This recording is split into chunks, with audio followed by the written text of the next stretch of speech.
Today's podcast is brought to you by Audible.com. Get a free audiobook download at audiblepodcast.com/Sorgatron Media. Over 75,000 titles to choose from for your iPod, iPhone, or MP3 player. I'm getting awesome, you're getting awesome, we're getting awesome, yeah, that's what I said now. I'm getting awesome, you're getting awesome, we're getting awesome, yeah, that's what I said. Ladies and gentlemen, welcome to AwesomeCast, episode 37. Yep. And you're probably wondering why I'm sitting here. Yeah. Where's Sorg? Why am I sitting here? Well, Sorg is sick. But he's upstairs. So I told him to take his sick behind upstairs and sit on the couch. And he's watching us on his 42-inch flat screen TV. Yes, he is. And laughing at us. Uh-huh.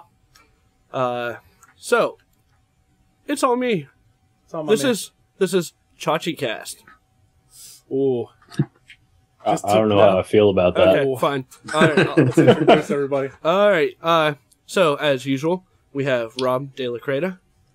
Howdy. He is joining us. I'm eating cookies. Wow, that was wrong. How are you, Rob? I'm alright. I have a little bit of a sore throat, but I have Hall's triple soothing action to my right and Dayquil to my left, so I think I'll survive the show. Yo, get that Fantastic. NyQuil, though. That's narcotics. Yeah. and on the couch, we have AJ. Hi. He's the only person on the couch since I'm in Command Central. Yeah, Chachi usually sits over here. But since he's over there, and I'm right here, that's how this show's going down. Right. And also joining us is Mike Pound, who is a real-life journalist Oh, man. with paper and stuff. I play one on TV. See? Do we have to use a style guide tonight? Yes, yes. There will be a test at the end of the show. Oh, crap, I hate test. So, Let's get into this. you can contact us at contact@awesomecast.com, or you can call us at 724-25-ACAST. That's 724-252-2278. For those of you with a rotary phone. Yes. Rotary phones. And let's get off of that, and we'll go here. There we go. All Nothing. I moved it. We're good. We're good? Yeah. All right. Slowly but surely, we're getting All there. right, so, So AJ was nice enough to put together a nice outline for us this week of all the news that we need to cover. We're gonna try organization this week. Right. So let's get right into it. All right. Everybody have the spreadsheet open? Yes, sir. All right. Spreadsheet? There's a spreadsheet attached to the document? No, there's just a Yeah. document. All right. Why do you got to correct me? You're fired. Oh no, Excel crashed. We're done for. Oh man, this show's over. I'm out of here. Com error. These DLLs are stupid. Illegal operation. Oh man, what's a fatal exception? The big news was fresh on Sunday. Right. The Huffington Post got bought by AOL, which means Ariana Huffington now has a new job. She got $315 million, so I don't know why she needs one. But she is now the editor-in-chief of AOL content. And when you think, boy, AOL content seems like it hasn't been around in a very long time. Well, Engadget, Autoblog, now the Huffington Post, TechCrunch are all AOL-owned sites. Yes. Because AOL can't come up with any good content on their own, so they gave up and bought everybody else. Fair enough. Hey, So, hey, get that money. You got paper, Yeah. get it. Yeah. So now she's now the editor-in-chief of AOL content. So people have asked, what does that even mean? I'm guessing that, she's going to have to tell people that their writing style stinks, and that they want to actually drive. I believe in that in the announcement that TechCrunch didn't actually get. They apparently sent a memo around to all of the AOL staffers that TechCrunch never got, so they got scooped on the announcement by a rival news site that they are. That's always fun. Yeah, that they are trying to push an 80-80-80 focus. 80% of domestic spending is done by women. 80% of spending is done locally, and 80% of purchases are done through influencers. Us. right. So they're trying to push, basically by buying the Huffington Post, they bought a very important woman who likes to buy things. So I think they covered all of the bases. But I think that this 80/80 focus is their way of trying to get down to that level and having a woman in charge as part of that 80 and trying to push things more locally would be the other 80. But here's the part I think is interesting. Go ahead. AOL is going to have to own them for under 5 years to make any money back off of this. Under 5 years? Well, it'll be a little bit under 5 years before they break even. Because that $315 million... a lot of coin. Yeah, according to the article, it's just under 5 times what Huffington Post is expected to make this year. Yeah. So they are pretty much broke. Well, not broke. Well, I mean, part of the point of the acquisition is to increase the income of all the other AOL properties, which suck terribly right now. Right. Yeah. The ideally, they make more money through things besides the Huffington Post. TechCrunch writer Parr was noted as saying he doesn't like how AOL is trying to slam this SEO down every one of AOL's sites' throats. They hate it. They don't like it. But the idea is that the Huffington Post is one of the few sites on the internet that has a very aggressive SEO stance, and they can push a bunch of SEO content and still maintain the ability to develop their own original content. And they're hoping that by putting the Huffington Post mentality to everything else, that they might be able to actually develop their own content in reality versus just rehashing content from other sites. We'll see how that works out. Anyways, Mike, what do you think about this journalist? I think it's a decent move from the standpoint that Huffington is a brand, and Huffington Post is something that's recognizable outside of kind of the geek scope. These are regular folks know what that is. Then it's going to be something that's recognizable. I'm curious about how the non kind of headline writers who work for her are going to take this. I've read a couple things already about people saying, she gets what is it, $315 million, and I'm providing content for her for nothing, and this doesn't work for me. So I'm curious about how that's going to go. If she's going to be able to keep these people who have contributed to Huffington Post for a long time, or if they're going to try to find another gig that might pay them a little bit of money. Because right now, I think there are going to be some folks who are unhappy about that arrangement. Huh. That's a good point. But you also have to think that even though these people are experienced writers for at least this particular website, and they may want a cut of the $315 million, there is a dozen of people standing behind each one of these people that will do this for free still.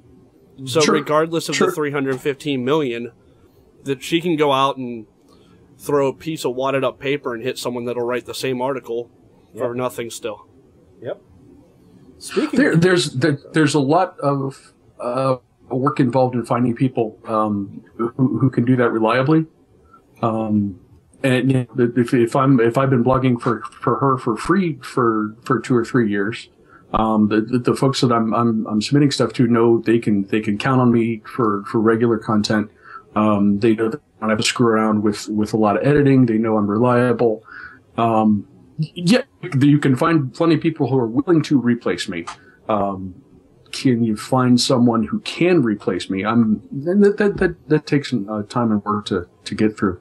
I think there is some value in experience, and especially if you've been working for them for a long time. I would think you'd want to keep them.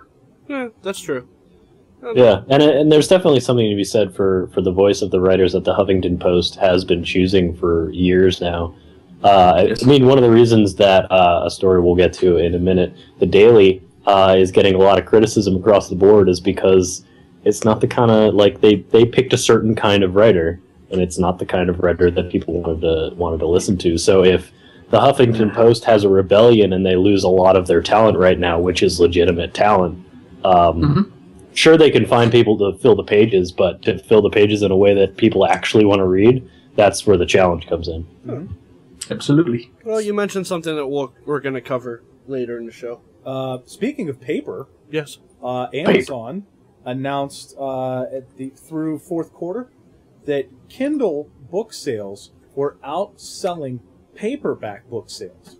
I believe it was a year and a half ago that Amazon announced that Kindle sales were beating hardcovers. And people said, okay, hardcover's fine. They're a more expensive version of a book. Let's wait until they outsell paperbacks. Only took them about a year.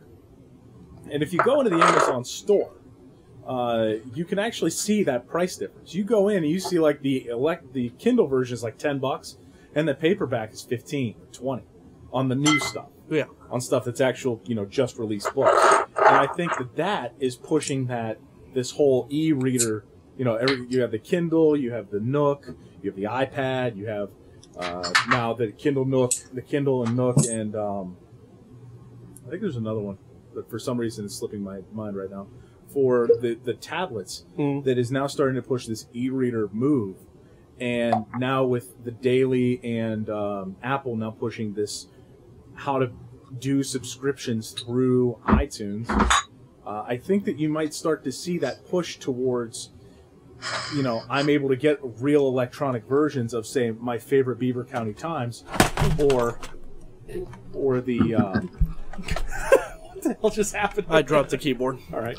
Or the Pittsburgh Post-Gazette, or some of these other, Where's Sarg again? He's upstairs on the couch, It's always upstairs. having a heart attack because he heard something fall.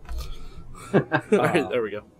But yeah, that's the sort of thing that I think really will get pushed, and I don't think people. I don't know. I think that's where everybody wants to go.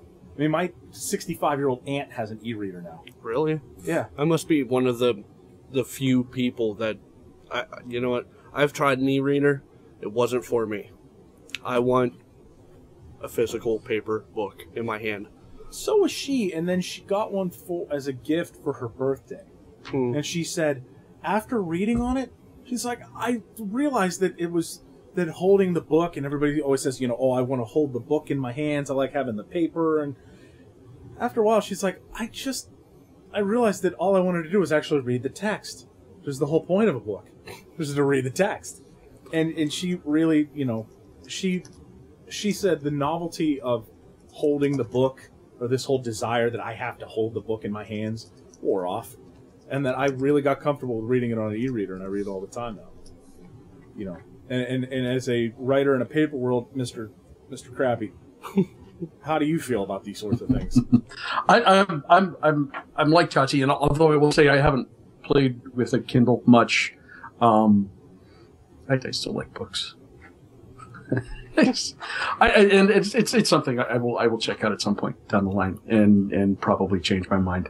But for right now, maybe this has to do with my profession. But I still like the consumption and killing trees and ink and all that Well, stuff. I believe this was actually the topic from the very first AwesomeCast. Was the picking up of e-readers and how the print media fits into that. I can't remember. It might be, though. If I remember correctly. Wow. Rob? Yeah, bringing it full circle. Yeah, what do you think, Rob? What do I think? I don't remember. I vaguely remember skimming across this topic the first time we had Crappy on the show, I think. Yep.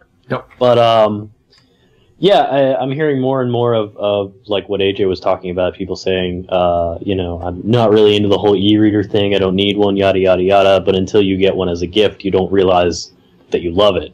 Or very few people will go out and buy one. I mean, gifts of Kindle. I would like to see the figure of from Amazon of how many gifted Kindles there have been versus straight out bought Kindles, and see how big that percentage is, because it's a really hard thing to sell somebody on. I mean, there's a big bookcase right there. I mean, turn it. There's a lag, but yeah, I love books. I love paper. I love having it in my hand. I'm a huge fan of going off somewhere and being completely disconnected and having just a book. I like that seclusion of being stuck to just this paper thing in my hands. I don't own any e-readers. I do have an iPad, but I've never managed to read a book on an iPad because I get distracted by everything else the device is capable of. I think that's what my problem would ultimately end up being.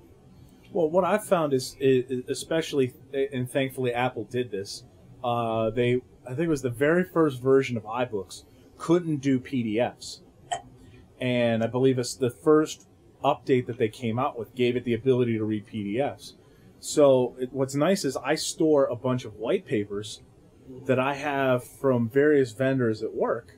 And I try to take the time, especially when I know it's something that I have that I need to actually know about. What I do is I stick them on my iPad. And at whatever point, I can just fire my iPad, fire up iBooks, and boom, there's my PDF of this white paper. Now, does it do the same things that an ebook does on the iPad? No. I can't flip the pages. It's best if you read it in portrait mode, not in landscape mode. If you read it in landscape mode, you have to scroll this way and then scroll this way, which is kind of annoying. Or if you get the page small enough that it fits on the entire screen, you can't read the actual text size on it. But it's really nice to have that. And I know that I have all these white papers that, and at one point I actually used to print these, and I'd have a stack of paper about this big in my laptop bag all the time. It's like half of the white paper. And it was like, I have like 125-page white papers. And I sit down and I want to read them. But if I put them all on my iPad, it's this big and I can still do, and this is with a giant case on it, the actual device is far smaller, I can actually keep all these things with me and I can pull them out whenever I want to. But I really think that, to Rob's point, that I'd love to see those numbers as well. The problem is that people who buy a Kindle to give as a gift are getting it from Amazon, and they're buying it straight up. So I think it would be difficult for Amazon to say, well, this many were bought as a gift, unless there was a button that said, I'm gifting this to someone. Right, because I like the idea of the Kindle as a generally disconnected device. Like the Nook, you can do a lot with the Nook. I feel like it has a browser in it. I don't remember. Yes. And the iPad, like I said, like there's just so much to it. I don't own a Kindle, but I feel like if I had one, I might use it. But I haven't you have to hedge your own case to a point that you're willing to put down the cash. And I am not. It's not cheap enough yet for me. And I mean, I'm a pretty frugal person, so when they're giving them out for $20, I will go buy one. I think that they've gotten it down to that price point where people are willing to take they're willing to take a flyer on it, really. Right. Yeah, it's down to what, I think the Kindle's $130 if you get just the Wi-Fi version. Right. So I mean, it's down to that point where is it more expensive than buying a book? Yes. Mm-hmm. But it's still cheap enough that people say, $130, I could probably do with that. It starts to creep into that disposable income realm. Like an iPad, base model iPad's $500.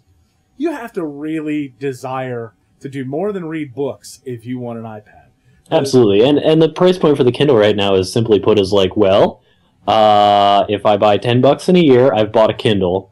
Except I'll be able to buy a lot more books and read a lot more anywhere I am, forever and ever. I think it kind of sells itself. The e-ink ones worked more to Rob's point of that I want to be secluded, I don't want to be connected, I don't want to deal with any of this crap. Because the e-ink ones they either A, don't have a browser, or B, they don't have a very good one. Right. Yeah. The browser on the Nook Color, which is effectively an Android tablet, that's running Android 2.1, I think. So I think it just got an update to 2.2. It might have just got an update to 2.2. That when you have just that e-ink, you can still now say, I'm still in seclusion. The only thing I can really do with this thing is go on the Amazon store and buy something, or go on the Barnes & Noble Nook store and buy something. That's the limit of my connectivity. But other than that, I can't really do much with this device. I can't play a game. I can't do, this, that, and the third.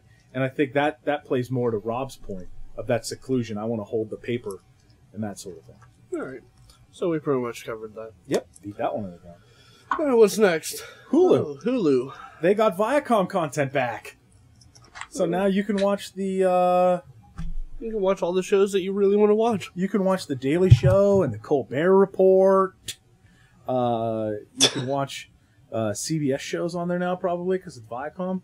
Yeah. Nickelodeon's on there now, too. I mean, this is the sort of stuff that Hulu needs. They need news like this, because right now, and we talked about it last week, Hulu versus Netflix. Hulu versus Netflix. Netflix is getting a lot of this exclusive content, right? And Hulu isn't getting anything because nobody wants to pay up when they know that Netflix subscribers have to pay up. There isn't a free version of Netflix. Yeah. And I think Hulu getting these numbers back is it's good. It's good for Netflix. It's good for Netflix and it's good for Hulu. It's good for Netflix because they're getting actual competition. And they're not just killing the market by getting a bunch of exclusive content and all that stuff. But yeah, I think this is a good thing. It's great for them. I still won't watch Hulu. No. I have a real TV with real DVR. Right. But and anything else is on Netflix. And everything else is on Netflix. I'm sorry. Once Hulu started pushing Hulu Plus, I stopped using Hulu. I get all of my TV shows on my DVR. Mm-hmm. Anything else is on Netflix. That's it. That's all there is to it. Rob, thoughts? I bumped up the wrong one. On the Hulu thing? Well, I have a modified MacBook running Boxy, and you know what? You still can't get Hulu on the Boxy, not the Boxy box, but the Boxy app. So I don't use Hulu at all. You know what? Just don't do it. Crappy. I am for anything that will let me eventually dump Comcast on its ass. Well, you're not going to be able to dump Comcast completely. You're going to have them for the internets. I still need them for the internets. But gosh, I would love to get rid of that. Well, I don't know about that. I don't know if you're going to need, and I don't have the company name offhand right now, but in the mail the other day, I received a paper flyer that gave me comparable mid-range Comcast speeds at half Comcast price for life. That's impressive. I'd love to know who that provider is because I'd like to see that flyer. Yeah, you need to bring that flyer next week. I'll bring it, but yeah. Or send a picture of that one on the Twitters. Right, their deal is for life. Charter? No, it's... I can't. I wish I could remember it right now, but I honestly can't. There's not many service providers who can make that claim. Especially in Pittsburgh. It's like it's Verizon and Comcast. Right. Well, there's Verizon, Comcast, Clear is coming in. Clear is wireless, though. Yeah, but they're all wireless. Yeah, they ride on Sprint's WiMAX, though. Yeah. They don't? No, they have a home adapter. Huh. You can... all right, Clear. Yeah, they have an actual modem for your house. And you can bundle that with a USB dongle. Oh, nice. Dongle. Yeah. You said dongle. I heard you. Yeah. So I mean, they're getting competitive. Yeah, nice for Hulu though. Yeah. Big news.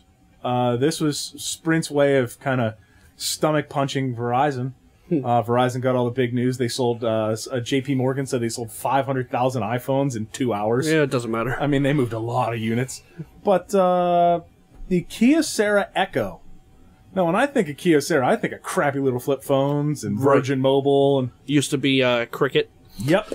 Yes. Kyocera has developed a device that Sprint is getting exclusively. It is not a 4G device. It's not using WiMAX or LTE. But it has two 3.5-inch capacitive touchscreens on it. Yes. Which, when open, go out to 4.7 inches diagonally and 800 by 960 pixels. I know. That's a lot of screenage for a cell phone. Yeah, and it folds up to the size of a cell phone. It's kind of insane. If you go to But there's a but. Oh, what's the but, Rob? You know the but. Go ahead. It's running Android Froyo. And it's got one crappy processor to do all the legwork for two screens. Mm-hmm. And if you want to know about the battery life, by the way, if you want to know about the battery life, too bad because it wouldn't turn on long enough for us to check. There's Chachi, if you bring up that camera angle, that's a picture of the device. It's not a bad looking device. It's not a bad looking device. The review actually calls it.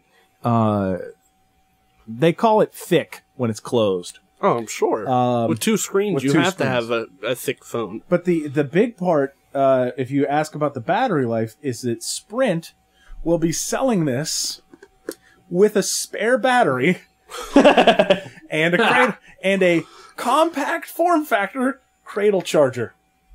Okay. So if you have to ask about the battery life, I think the spare battery in the box tells you a bit. Yeah. So basically, this is like a really poorly designed device that picked up. Isn't it running on a Snapdragon? Yes, it is. Yes. So it's running on gen, Snapdragon, which is basically a processor seeing the end of its mobile life. This is the second gen Snapdragon, but yeah, basically. Yeah. And so like they got a sweet deal on this, and then their engineer was like, "Man, we are gonna have to foot the bill for a lot of support calls when these batteries die." Oh wait, my bro over in Korea, he's got a deal on batteries. Let's get these things on the shelf. Yeah. Yeah. I mean, that's basically what this device is. Yeah. It's a small laptop, and it's going to die quickly. Sorg from upstairs in the comfort of his couch called it the Android DS. It really is. It really is the Android DS. Yes. But yeah, so I think it's a neat device, but the fact that you need a small nuclear power plant in your pocket is going to tell you that this thing's going to last about 3 texts, and then it's going to die. They're working on an API that allows you to bring up apps on 2 different apps on both screens, because 1 gigahertz Snapdragon is going to be able to handle that one. But yeah, I think it's a solid form factor idea. So was the Apple Newton. But I think that there needs to be an evolution in the technology there. I think if you put that with some of the dual core stuff that they're sticking into the Android tablets, I think that you might have something here, but I think that it's going to require you to have a bit more juice. I have 2 things. Go ahead. First, I'm waiting for the first news report reporting that someone with this phone caught themselves on fire in their pocket. Pocket? I want to do that story. I very, very much. I'm predicting a pocket fire from this phone. Second, do you think that this is the predecessor to the Superphone? What Superphone? Any of the next gen incredible... what they're calling the God phone? Yeah. Yeah. Basically the dual processor phones that are expected to supersede the smartphones. The smartphones, yeah. My question is, why? This is now reminiscent of the PC industry. Right. And that's where you were just putting more and more power, and because you were putting more and more power, people weren't writing efficient code, and you needed more and more power to build this up. Did you try running Windows Vista on anything less than, I don't know, a small V8 engine? It was insanely slow. And this is the problem. And you eventually get to a point where you have to have a spare battery on hand in order to run these devices. You have to have, before you get a leap in processor technology, manufacturers, you need to have a leap in battery technology. Because we're not plugged into a wall anymore. We're running around with these things in our pockets. So that's my biggest problem with pushing dual-core processors into a phone. right. I mean, what was it, 2 years ago during the netbook stuff? When everybody was buying netbooks and everybody was dropping netbooks? Yeah. People were able to do everything they needed to do on an Atom chip, which was effectively this much more powerful than a Celeron from like 98. It was. Hey, Celerons were cool, man. No, they weren't. Don't kid yourself. But I mean, that's what I'm saying. You have this giant leap in power, and then people realize, wait, I don't need all that. I just want to go on the web, and I just want to go play some music. The PC that I built for my dad at home has an Atom processor and 2 gigs of RAM. And it is far and beyond more powerful than he will ever need. Well, what's it running? XP. Good boy. I mean, that's the sort of thing. Yeah, no, you can that's do fine. these sorts of things. You can run these sorts of OSs on a much smaller power scale because you don't need it. And this is the problem. People are going to keep writing bigger and bigger apps and bigger and more bloatware-filled OSs. Hi, Honeycomb. And because they say, oh, well, we need to have a dual-core processor in order to run this because it doesn't run very well on a single-core processor. Google, you have a lot of smart people working for you. You can do better than that. And Well, that's it's my just biggest like problem. any other technology on the planet. Any opportunity they have to make this stuff better and bigger, regardless of if it's needed, they're still going to do it. Mm-hmm. And they're just going to keep pushing this whole. It's more powerful. It's faster. It's like you said. What was it? I think it was last week when we were talking about doing parents' technology, and they have like 1 million icons open in a tray. It's the same thing. That's why Android's battery life blows, because nobody knows how to close an application. Right. Same thing. Some of us are smart enough to manage our applications. Yeah. Others, they get 2 hours worth of solid battery life, and then they have to find a wall outlet. And that's my problem. It's my biggest problem with this entire movement for more power and more power. No, why don't you do better with the power you have, and then maybe we can talk. And this is why I really appreciate what Apple's done. Their code base is efficient enough that it runs fairly well on the original. I think no, it wasn't you. Sorg had a 3G, I think. Yeah, and he's still running 4.2. Right. Which is the same OS version that I'm running on my iPhone 4, and they both run completely fine. Right. Because they're writing efficient code, because they know that they have to support all these devices. And with Honeycomb, I guarantee that they're going to say, if you're not running a dual core, they said they won't, and they said they're going to support it on single, they won't. And Google's going to come out and say, you have to run a dual core, and nobody who has an existing phone is going to be able to upgrade. Which is the biggest problem of all. Because they have this giant market. And nobody's going to be able to run the next version of the OS, so everybody's going to have to go out and buy new phones. Right. And this is the Microsoft. This is the Microsoft business plan. It is. Because no one, and this is coming from the guy who has carried an Android device in his pocket for the past 2.5 years. Since day one. Yeah, since day one of Android, I've had a device. No one is smart enough to realize that Apple and AT&T are doing it right. Oh, that hurts. It does, because, AJ, yes. You said last week that given the opportunity, if AT&T were to email you and say, you can upgrade your iPhone to the next one for $18. I'd do it. He would do it in a heartbeat. Why? Not even a question. Because it's new, and they're giving it to him for $18. Yeah. I mean, I still have to pay. Obviously, you have to pay for the cost of the device. Right. So let's not get that. Let's get that out of the way. Yeah, right. But for that $18 upgrade fee, right. I can get an upgrade price. Heck yeah, I'm going to pay for that. Exactly. But I don't need it. That's the other thing. Right. You don't. I don't. I want it because that's why I'm on this show. Right. But I mean, that's my biggest issue with this Android and this whole push to have like dual screens and dual core processors and all this googob. It's Google's building nerd phones. They're building a look at what I have phone. Rob, I know you got beef. AT&T text messages you and say you can have the iPhone 4. iPhone 5 for $18. Yeah. You buy it? Yep. See? Exactly. Crappy. $18. They say you can buy the iPhone 5. You in? I'm buying like 5 of them. Exactly. Yeah, see? Yeah. So we have 4 people here. You'd do it too. I would.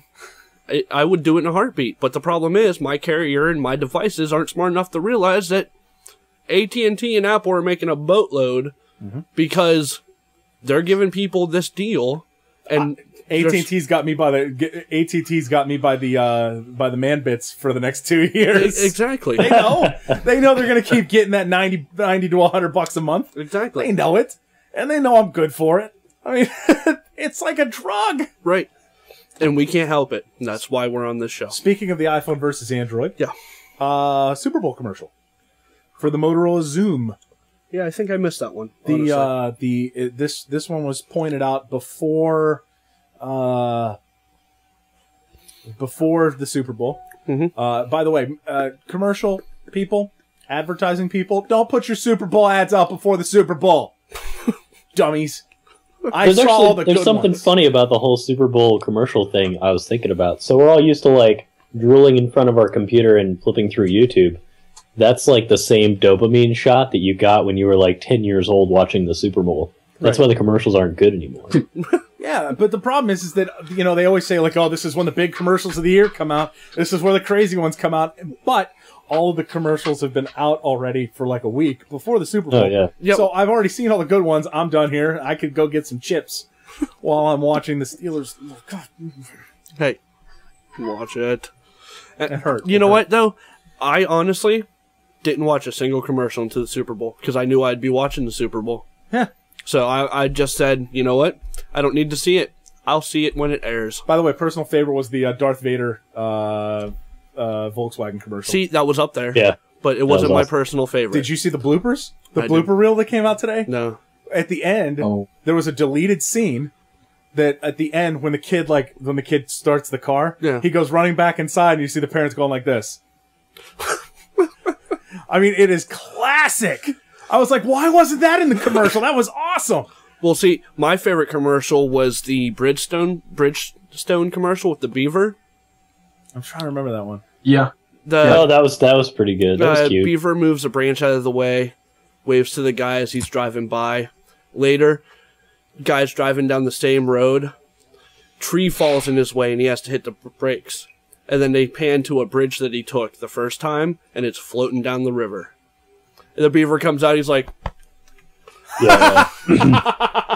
Yeah, the chest pound is what made it. That was it. That's exactly it, too. So, anyways, getting back to this commercial, Motorola came out with this commercial that displayed iPhone users as a bunch of automatons who wear white hoodies and have their little white earbuds, and everybody just stares blankly forward. But the guy who has the Motorola Zoom tablet wears like a hipster vest, and he's got a tie, but it's all loose, but he works in a cubicle because he's the hip one. And he draws like a picture, or he does like some video. He edits like a video on his tablet and like shows it to the cute iPhone girl, and she like takes out her iPhone headphones and takes down her hood, and she like walks off into the sunset with this guy like, hey, the Motorola Zoom tablet will get you chicks. Sorry, guys. That's $800 out of your pocket that you can't take her to fancy dinners with. I mean, they put it out there. Google had their big Android Honeycomb event on the 3rd. Yeah.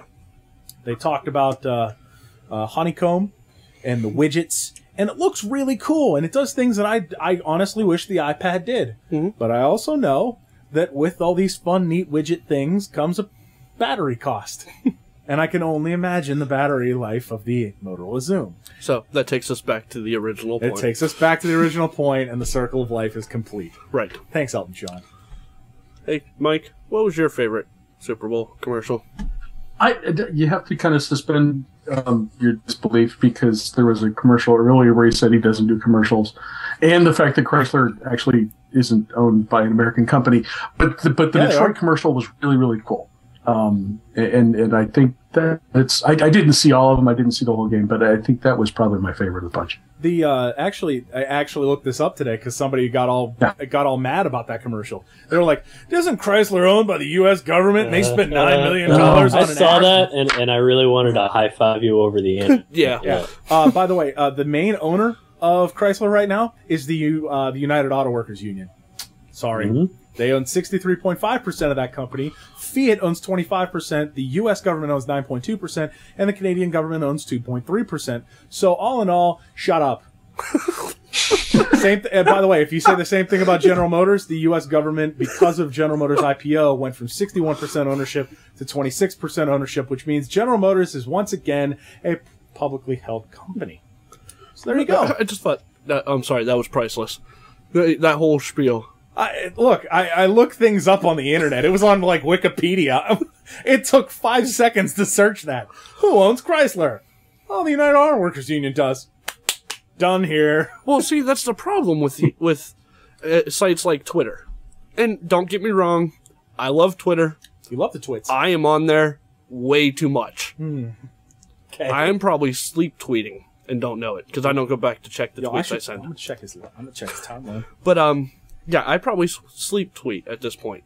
But people on there, they're given a voice, and they just type whatever they want. Which is the right thing. Right. I mean, that's the whole point of the service, is to provide people to let them say whatever you want to on the internet. Yeah. But throwing a fit like that, though, and saying, oh, that commercial lied without... No, they didn't say that the commercial lied. They were upset because they believed that Chrysler was owned by the U.S. government. And I don't think enough was made of General Motors' IPO and Chrysler actually paying down their debts to get out of this. And I'm a big in addition to being a big nerd dork, I'm also very interested in cars and the auto industry in general. I really like that commercial though. I'm in the same boat as Crappy on this one. That was a great commercial. I love that tagline. Imported from Detroit. Yeah.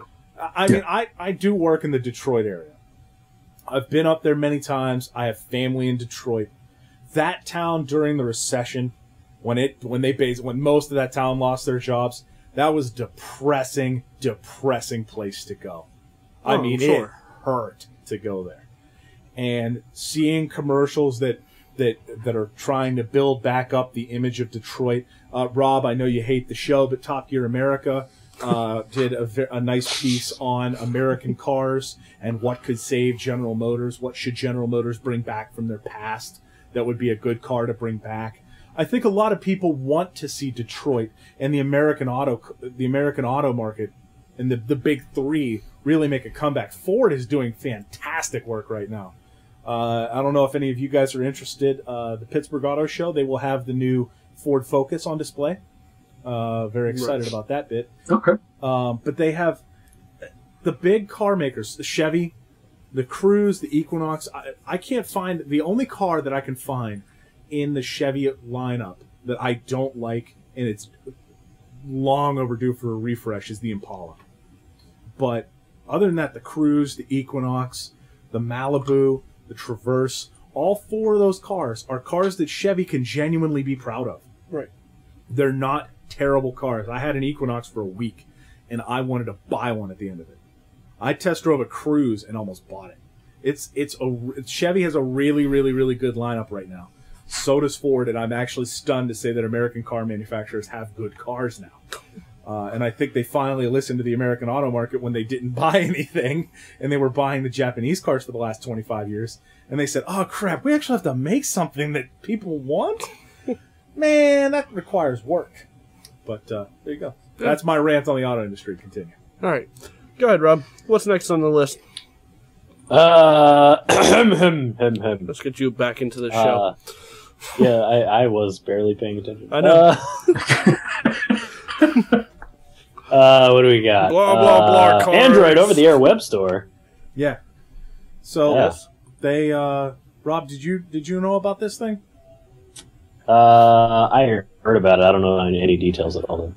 So you know the iTunes. If you go to the iTunes, if you click on a link to an app, you can see the preview on the web without having to actually go into iTunes and into the App Store, and you can see like the preview of everything. You know about that?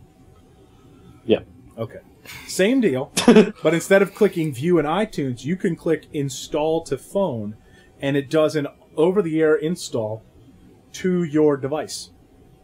Yeah, you know, I was actually sitting at my desk today thinking about that because I was seeing things in the App Store that I wanted to install, but I didn't want to flip out my phone. I'm like, it's right here. I should be able to say, go right now, make it happen. So Android's already ahead of you on that one. Damn it. Which I think is a really neat idea. It also, I believe, keeps track of the things that you've downloaded. I think you can go into a list and click on the apps that you've already downloaded and re-download them to your phone. Which I wish Apple would do that.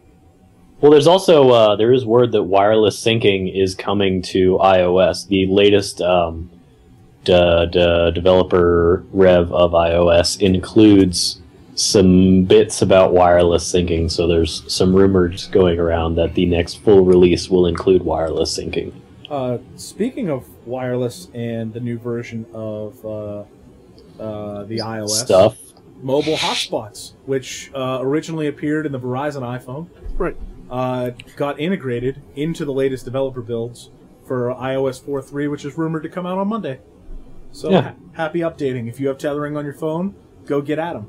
And AT&T now, and this is something that we talked about when the Verizon iPhone was originally announced. Now the carriers have to care and have to come out with plans that people actually want to buy. Right. AT&T bumped up their tethering plans. Right. So they have you get your 2 gigs, and if you get tethering, you get an extra 2 gigs instead of just having tethering on the original 2 gigs. So you get a total of 4 if you have the tethering on your device already. which is extra $20 a month. So if you're somebody who travels a lot, or you like having that mobile hotspot thing, and you want to do it legally and not have to jailbreak your phone, there you go. So, Well, since we're on smartphones and have been for the past, I don't know, 25 minutes or so, something like that. cell phone or smartphones outsell PCs in fourth quarter last year. First time ever. Right. Which, I think that's a big milestone. It is a big milestone. This is a milestone show. It is. Kindle books outselling paperbacks. Right. Smartphones outselling computers. Man, milestones. So, I give it up to the smartphone makers. Congratulations. Nice job. You did it. You did it. It's the last World's time. best. Enjoy it. It won't last long. No, tablets will get you soon. Yeah. So, this one's for Mike. Hey, we can bring Mike back. Mr. Crappy. Mr. Crappy. Page Yes, Mr. sir. Crappy. The Daily came out for the iPad. Feelings. Yes, I did. I got to take a look over the last couple of days, and it's pretty. It's kind of fluffy, which is not what you want to see, but Kind of fluffy. I don't know. My impressions, and you guys mentioned this at the top of the show. There are a lot of connections, and this is a Rupert Murdoch thing, but there are a lot of connections between the managers of the Daily and the New York Post, and in everything except for like the main feature stories, that's really evident in the writing. Yeah. And that is something that I don't know. The New York tabs have an enormous audience, but I don't know that that's something that's going to have the kind of broad appeal that the Daily is going to need. I'm curious about how this is going to go. I'm not sure that specific publication is the answer. But I'm curious about who is going to follow Murdoch and News Corp down that path, and then eventually how that trickles down to the rest of the industry that I'm in. It's going to be a long time before we develop something that at any paper the size of the Beaver County Times is going to develop something that would work and look like that. But at some point, that's something we're all going to have to do. So I'm curious to see how this sort of develops.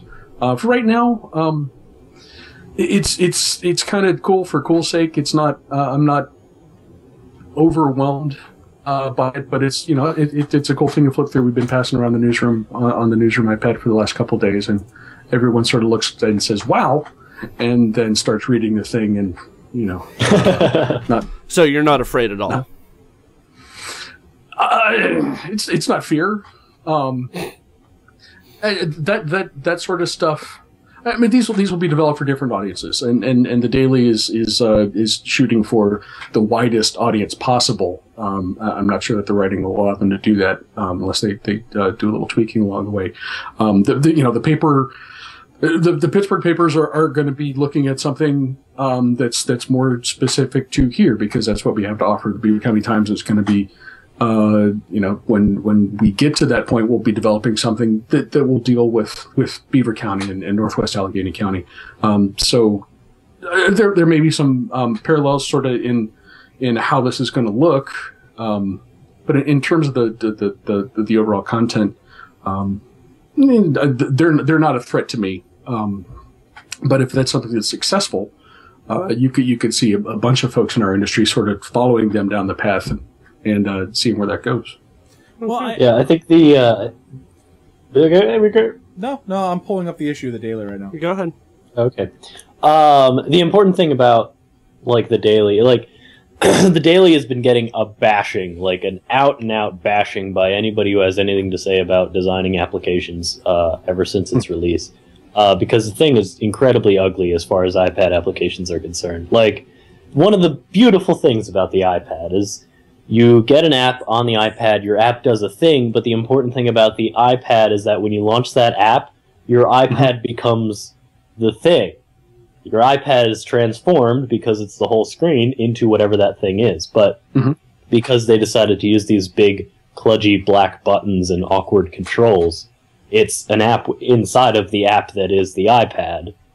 And then there's the fact that the content they openly say is made to appeal to, like, it's basically sports, entertainment, and like a vague brushing over in very short terms of things that people might actually like world events and very relevant news and stuff like that. So it's basically a poorly designed tabloid. But the important the important thing about the Daily is that somebody did it. Yeah, they didn't have to do it good to get it out there. If Right. if this is successful, it's a big deal.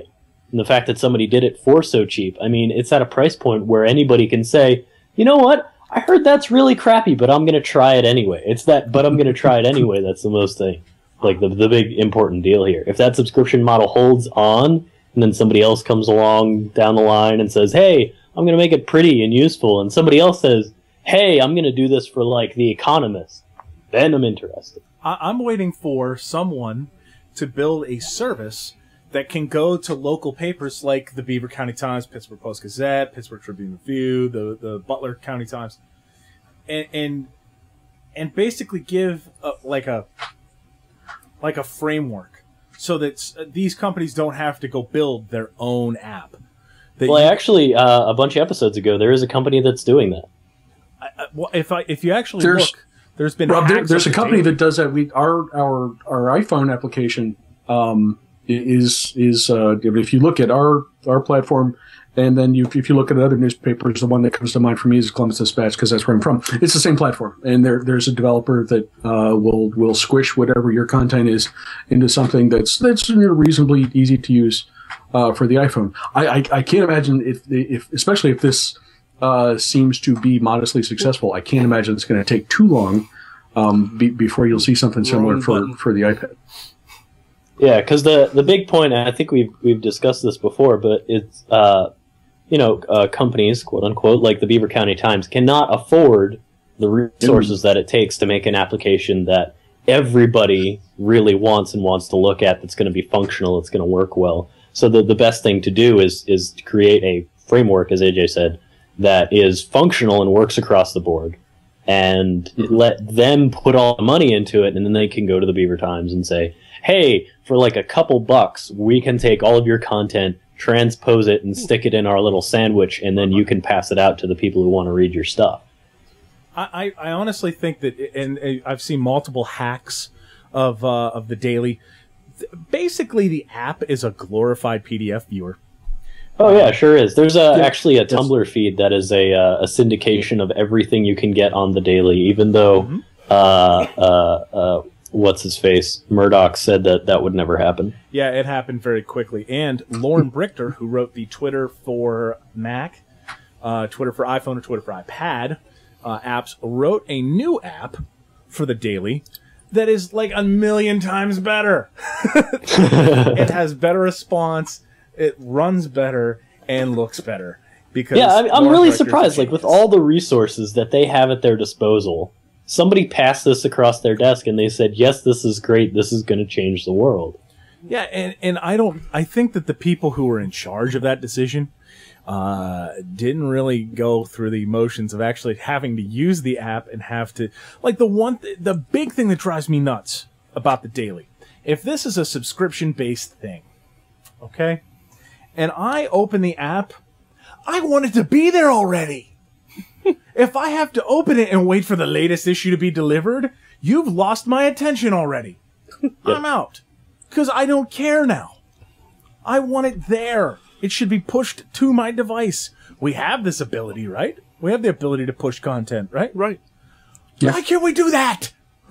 Why is that not a thing? Why can't I click that app, opens, and there's the new issue? As you said earlier, this is just something to get it out there.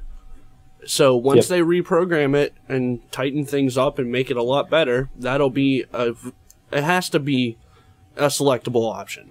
I doubt that the same people who made the Daily are going to make the solution that everybody wants, but just that the idea is out there is the important thing. Right. Someone is going to do this, or see what they've see what they've done, and then just go ahead and do it better and send it to them. And be like, we took your stuff, we shined it up, we tightened this screw over here, and there you go. And I think I'm waiting, and I think local companies are really going to eat up somebody who can actually provide a real service like that. Right. I can't wait to get the Beaver County Times on my iPad. Right. And what I'm guessing will be the last story, because looking at the time, and I wanted to touch on this. News Corp announces that there are changes ahead for MySpace. Yep. They've already laid off half their staff. Yeah, they've laid off half their staff already. Because that staff level needed to be high. They released glitter graphics everywhere. new MySpace and something called Blingies. I don't even know what that is.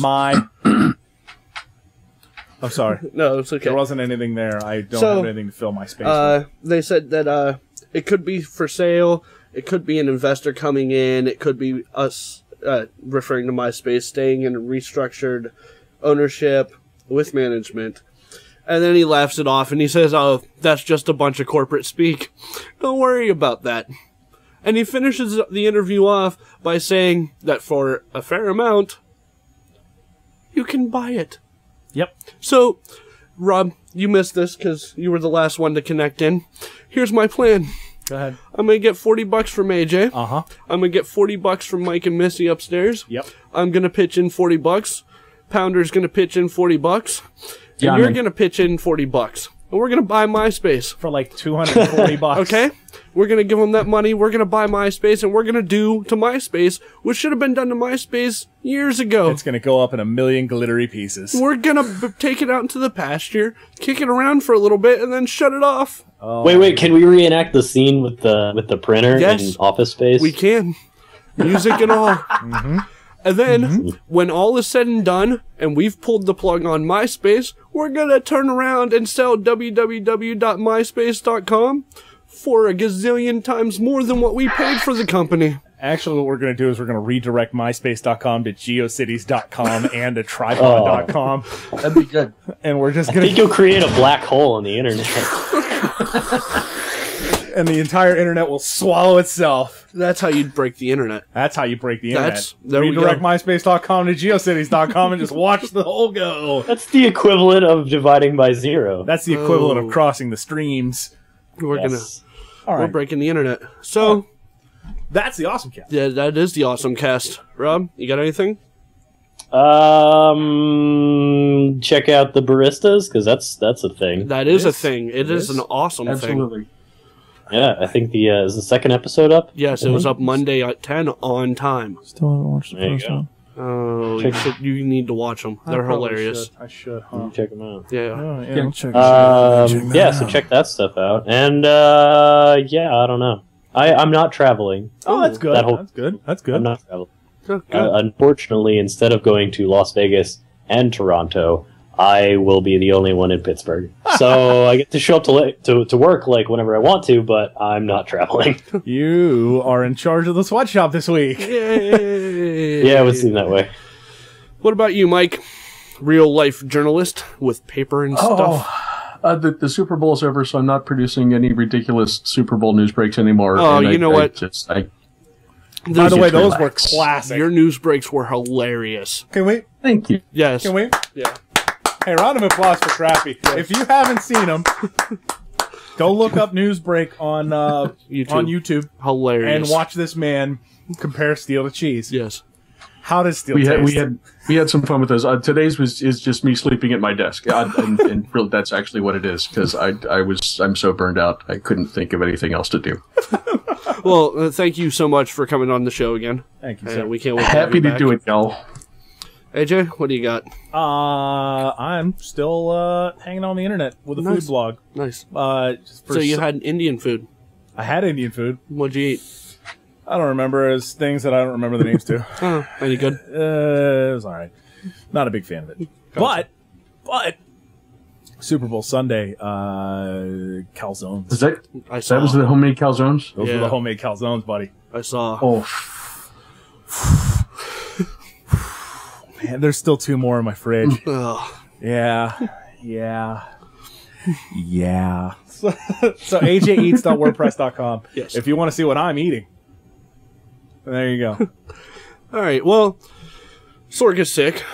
Sorg's sick, So that's what Sorg's doing. Yeah, that's what he's doing. But I'd rather him do it now and get over this, because Friday is the Chachi Plays event. It is 24 hours of me sitting downtown Pittsburgh playing video games. If you want to see me, AJ, play video games with my friend Chachi here, stop by, what are we, 1? Am I nude or 1? I think you're 1 o'clock. Yeah. 1 o'clock. You can watch Chachi and I try and beat Contra. Right. That is our game of choice. Yes. I'm going to bring it down, and we're going to play Contra. Right. And from what I can tell, the list of games that people want to play is just off the wall.